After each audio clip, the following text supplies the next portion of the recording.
प्रिय विद्यार्थियों, good morning. मैं डॉक्टर चंदन प्रकाश, लेक्चरर इतिहास विभाग, वीर विरमदेव राजकीय स्नातकोत्तर महाविद्यालय जालोर में अपने पर्सनल यूट्यूब चैनल पर आप सभी का हार्दिक स्वागत करता हूं। प्रिय विद्यार्थियों, आज हम BA part first paper second के अंतर्गत वैदिक धर्म के अंतर्गत ऋग्वेदिक कालीन आकाशीय देवता सूर्य के बारे में विस्तार से अध्ययन करेंगे। हिंदू देव मंडल में सूर्य का अत्यंत महत्वपूर्ण स्थान था, जिनकी कल्पना जगत के प्रकाश के स्वामी के रूप में की गई है। कुछ विद्वान सूर्य पूजा की प्राचीनता प्रागैतिहासिक काल तक ले जाते हैं। ऐसा लगता है कि सूर्य प्रकृति की उन शक्तियों में विशिष्ट था जिसे सर्वप्रथम देवत्व प्रदान किया गया। भारत के अतिरिक्त विश्व की कुछ अन्य प्राचीन सभ्यताओं, मिस्र, पारसिक आदि में भी सूर्य पूजा का प्रचलन दिखाई देता है। प्रागैतिहासिक संस्कृतियों में प्रचलित कुछ ऐसे मांगलिक चिन्ह, चक्र, स्वस्तिक आदि मिलते हैं जिनका संबंध सूर्य पूजा से जोड़कर यह प्रस्तावित किया गया है कि भारत में पाषाण युग से लेकर आद्य ऐतिहासिक काल तक सूर्य उपासना की प्रथा विद्यमान थी। हड़प्पा संस्कृति के विभिन्न पुरास्थलों की खुदाई में भी चक्र, स्वस्तिक, किरण मंडल आदि कुछ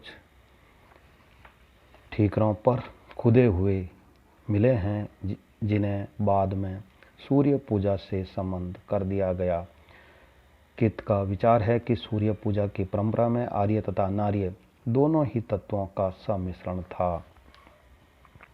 ऋग्वेदिक देवमंडल में सूर्य आकाश का प्रमुख देवता है। यहाँ हम सूर्य की पूजा 5 रूपों में पाते हैं। सूर्य यह दिन में दिखाई देने वाला रूप था, जिसकी पूजा स्वाभाविक रूप से की जाती थी। आकाश में चमकता हुआ वह अंधकार को दूर भगाता है तथा अपने प्रभाव से प्राणियों का मार्गदर्शन करता है। नंबर 2, सविता। यह सूर्य की प्रेरणा अथवा स्फूर्ति देने वाली शक्ति का प्रतिनिधित्व करता है। वह विश्व में गति का संचार करता है। ऐसा लगता है कि सूर्य के इस रूप में दिन में व्यक्त तथा रात्रि में अव्यक्त दोनों का ही समावेश था। प्रसिद्ध गायत्री मंत्र का उपास्य देव यही था, जिसमें यह प्रार्थना की गई है कि हम उस श्रेष्ठ सविता के तेज का ध्यान करते हैं जो हमारी बुद्धि को प्रेरित करता है, अर्थात सन्मार्ग में प्रवृत्त करता है। नंबर 3 है मित्र। मित्र का अर्थ है सुहृदय या सहायक। इस प्रकार यह सूर्य के संचार का नियामक है। ब्राह्मण ग्रंथों में इसका संबंध दिन से तथा वरुण का रात्रि से माना गया है। यह सूर्य की रक्षण शक्ति का प्रतिनिधि है। पारसिक धर्म में इसी को मित्र कहा गया है। इसकी पूजा ईरान में भी होती थी। नंबर 4 है पूषण। पूषण का अर्थ है पोषण करने वाला, अतः यह सूर्य की पोषण शक्ति का प्रतिनिधि देवता है। ऋग्वेद के 8 सूक्तों में इसकी स्तुति की गई है। इसकी आकृति दाढ़ी तथा जटाओं से युक्त है तथा इसके रथ के वाहन बकरे हैं। इसे पशुओं का रक्षक भी कहा गया है। बाद में इसकी कल्पना मुक्तिदाता देवता के रूप में की गई। औषधियों तथा वनस्पतियों के संवर्धन में भी पूषण को सहायता देने वाला माना गया है। नंबर 5 है विष्णु। इस शब्द का अर्थ है व्यापकता अथवा व्यापनशीलता। इस प्रकार यह सूर्य के क्रियाशील रूप का प्रतिनिधि है जो आकाश में विचरण करता है। उसके लिए उरुक्रम यानी विशाल पग तथा उरुगाय विशाल गति वाला विरुद्धों का प्रयोग किया गया है। कालांतर में विष्णु की प्रतिष्ठा एक स्वतंत्र देवता के रूप में हो गई। ऋग्वेद में सूर्य की अनेक विशेषताओं का उल्लेख मिलता है। बताया गया है कि वह एक श्वेत अश्व है जिसे उषा लाती है। वह अपने रथ पर सवार होकर आकाश में परिभ्रमण करता है। उसके रथ में एक या अधिक अश्व, अधिकतम 7 रहते हैं। इसी आधार पर बाद में उसे भगवान सप्तशती कहा गया है। ऋग्वेद के अनुसार सूर्य देवों का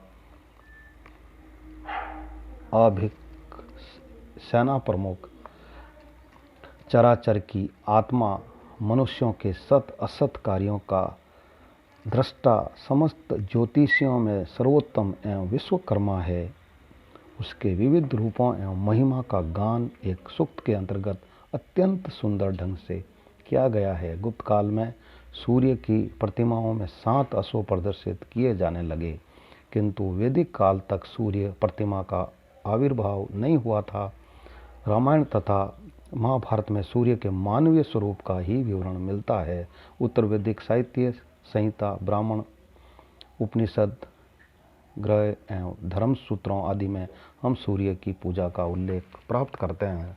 कालांतर में सूर्य की पूजा करने वालों का एक अलग संप्रदाय घटित हो गया, जिसे सौर संप्रदाय कहा जाता है। इसके अनुयायी मस्तक पर लाल चंदन लगाते हैं, लाल पुष्पों की माला पहनते हैं तथा गायत्री मंत्र का जाप करते हैं।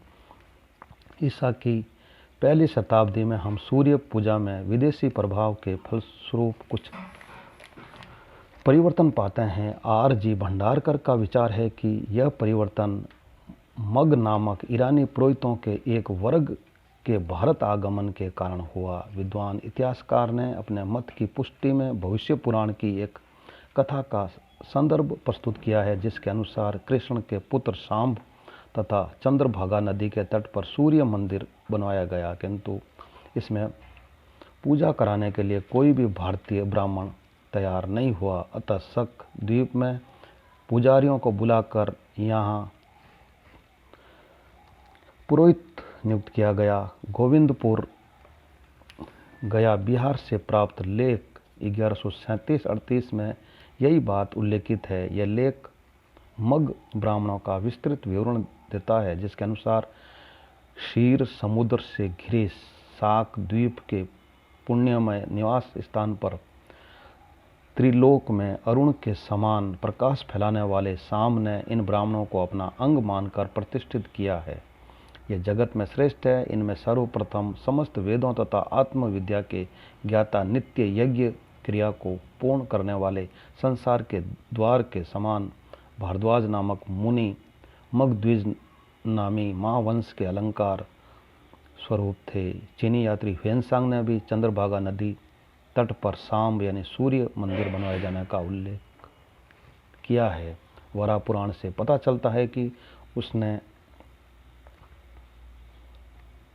मथुरा में सूर्य की एक मूर्ति स्थापित करवाई थी।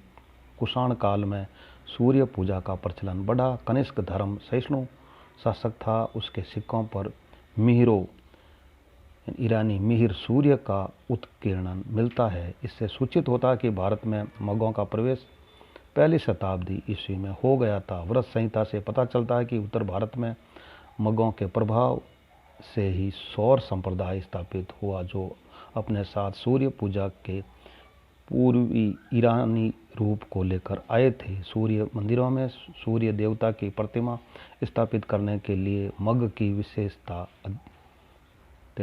अधिकृत थे। वे उसी प्रकार सूर्य मंदिर में पुजारी का कार्य करते थे, जैसे विष्णु के लिए भागवत कुषाणकालीन ग्रंथ ललित विस्तार में सूर्य उपासना का उल्लेख मिलता है। अलबरूनी भी मगों को ही सूर्य प्रतिमा का सच्चा पुजारी कहता है। ईरानी पुरोहितों को उत्तर भारत में साकल द्वीपी अथवा साक द्वीपी ब्राह्मण कहा गया है। आज भी विभिन्न भागों में इनकी बस्तियां हैं तथा ये सूर्य की पूजा विशेष विधि विधान से करते हैं। निश्चयतः साकल द्वीपी ब्राह्मण ईरानी पुरोहितों यानी मगों के ही वंशज है, जो यहाँ सूर्य पूजा की नई परंपरा के साथ आए थे। गुप्त काल ब्राह्मण धर्म की उन्नति का काल था, जहाँ धार्मिक सहिष्णुता के वातावरण में विभिन्न देवी देवताओं की उपासना की जाती है। सूर्य की पूजा के प्रमाण भी हमें लेख तथा साहित्य से मिलते हैं। कुमार गुप्त कालीन मंदसौर लेख से पता चलता है कि दसपुर की तनुवाय श्रेणी ने शिल्प में प्राप्त धन से सूर्य का एक मंदिर बनवाया तथा क्षतिग्रस्त होने पर पुनः उसकी मरम्मत करवाई थी। इस लेख का प्रारंभ ही सूर्य की स्तुति से होता है, जिसके अनुसार अस्तित्व के अभिलाषी देवगण, यौगिक सिद्धि के अभिलाषी सिद्धगण, निरंतर ध्यान मग्न, संयमी तथा मोक्षार्थी भोगीगण वरदान और शाप देने में समर्थ कठोर तप करने वाले मुनिगण द्वारा जो भक्तिपूर्वक पूजित है, वे संसार की दृष्टि और विनाश के कारण सूर्य यानी भगवान आप सबकी रक्षा करे, जिसके वास्तविक स्वरूप को तत्वज्ञानी तथा साधना में लीन ब्रह्म ऋषि लोग भी नहीं जान पाते, जो अपनी फैली हुई किरणों से समस्त त्रिलोक का पोषण करते हैं, जो उदित होते ही गंधर्व, देव, किन्नर, सिद्ध तथा मनुष्यों द्वारा प्रशंसित होते हैं, जो अपने भक्तों की अभिलाषा को पूर्ण करते हैं। उस भगवान सविता को नमस्कार हो, जो उदयाचल के उतुंग एवं विस्तृत शिखरों पर अपनी रश्मि समूह को फैलाकर प्रतिदिन प्रकाशित होते हैं, जो मांदोन्मत्त स्त्रियों के कपोलों की भांति रक्त वर्ण तथा सुंदर किरणों से अलंकृत है, वह सूर्य भगवान आपकी रक्षा करे। सूर्य मंदिर के निर्माण का उल्लेख स्कंद गुप्तकालीन इंदौर ताम्रपत्र में भी मिलता है। ज्ञात होता है कि क्षत्रिय अचल वर्मा तथा भृकंठ सिंह ने इंद्रपुर यानी बुलंदशहर स्थित इंदौर में सूर्य मंदिर बनवाया था। लेख के प्रारंभ सूर्य स्तुति से होता है, जिनका ब्राह्मण विधिवत प्रबुद्ध मन से ध्यान करते हैं, जिनका अंत न तो देवता और असुर जानते हैं,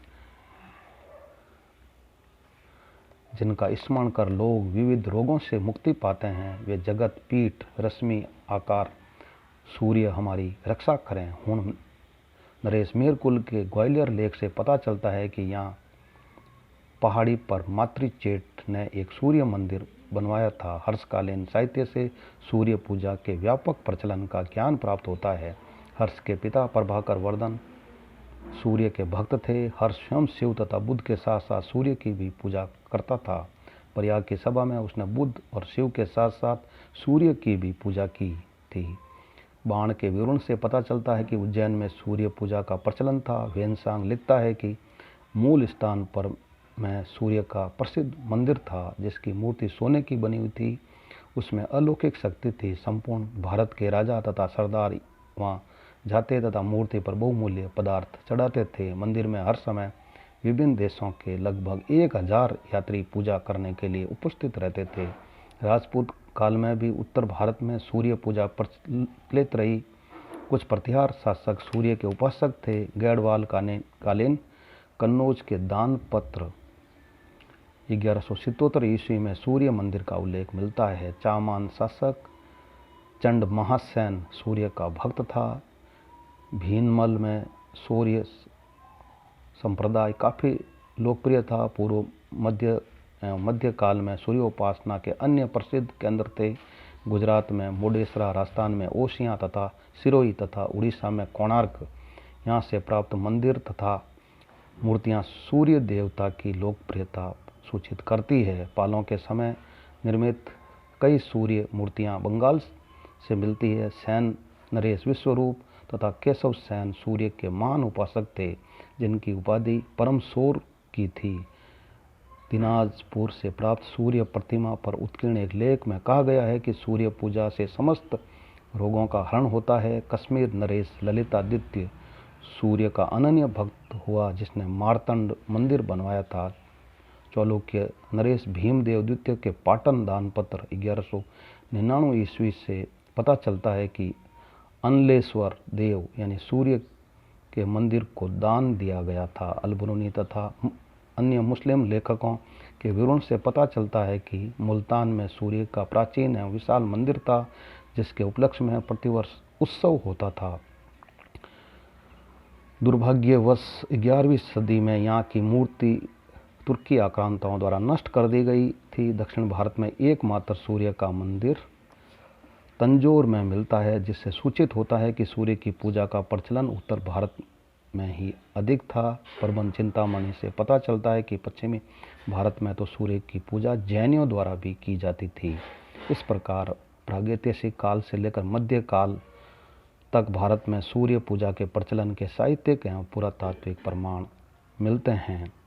प्राचीन ग्रंथों व्रत संहिता, विष्णु धर्मोत्तर पुराण, मत्स्य पुराण, भविष्य पुराण आदि में सूर्य प्रतिमा निर्माण की विधि का विवरण दिया गया है। प्राय सूर्य के 2 रूपों का वर्णन मिलता है।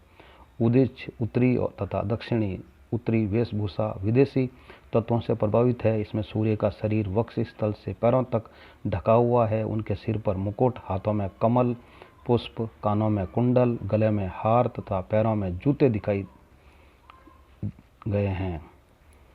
कुषाणकालीन प्रतिमाओं पर गांधार कला का प्रभाव है। वे लंबा कोट, सलवार तथा बूट पहने हुए हैं। यही वेशभूषा कुषाण शासकों की भी थी। सूर्य के रथ को 2, 4 अथवा 7 घोड़े खींच रहे हैं। उषा प्रत्युषा दाएं बाएं दिखाई गई है। सूर्य के दक्षिण रूप का विवरण कुछ भिन्न प्रकार से मिलता है। जहाँ उत्तरी वेशभूषा में सूर्य प्रतिमा को पूर्णतया आवृत दिखाई गया है, वहीं दक्षिण भारतीय ग्रंथों अंशुमद, भेदागम, सुप्रेदागम आदि में उनके शरीर को अनावृत प्रदर्शित करने पर बल दिया गया है। इस रूप में विदेशी प्रभाव अत्यल्प है। बताया गया है कि सूर्य के दोनों हाथों में कमल तथा मुठ्ठियां बंदी एवं कंधों तक उठी होनी चाहिए। उनका शरीर उत्तरीय से आवृत हो, वे कमल पर खड़े हों या 7 घोड़ों के रथ पर सवार हो। उषा प्रत्युषा देवियां उनकी दाईं तथा बाईं ओर खड़ी हों आदि। मध्यकाल में विभिन्न स्थानों से हम सूर्य की खड़ी एवं बैठी मुद्राओं में मूर्तियां प्राप्त करते हैं। सूर्य पूजा की परंपरा भारत में सदा विद्यमान रही तथा आज भी विभिन्न नाम, रूप तथा विधियों से उनकी स्तुति की जाती है। अधिकांश नैष्ठिक हिंदू प्रातःकाल स्नान के पश्चात सूर्य को जल आदि अर्घ्य चढ़ाने के बाद ही अन्न जल ग्रहण करते हैं। गायत्री मंत्र का भारत में व्यापक प्रचलन दिखाई देता है। इस प्रसंग में उल्लेखनीय है कि पूर्वांचल क्षेत्रों में कार्तिक शुक्ल पक्ष की षष्ठी को अस्त तथा उदय होते हुए दोनों रूपों में सूर्य पूजा अत्यधिक लोकप्रिय है। इसे छठ अथवा डाला छठ कहा जाता है। इसे स्त्री पुरुष अत्यंत विधि विधान से कठोर व्रत रखकर करते हैं, जिसमें विविध फल, पकवान आदि सामग्रियों से सूर्य को अर्घ्य दिया जाता है। देश के अन्य भागों में क्रमशः इस पर्व की लोकप्रियता बढ़ती हुई दिखाई देती है। प्रिय विद्यार्थियों, इस प्रकार आज हमने सूर्य पूजा के बारे में विस्तार से अध्ययन किया है। Very thanks.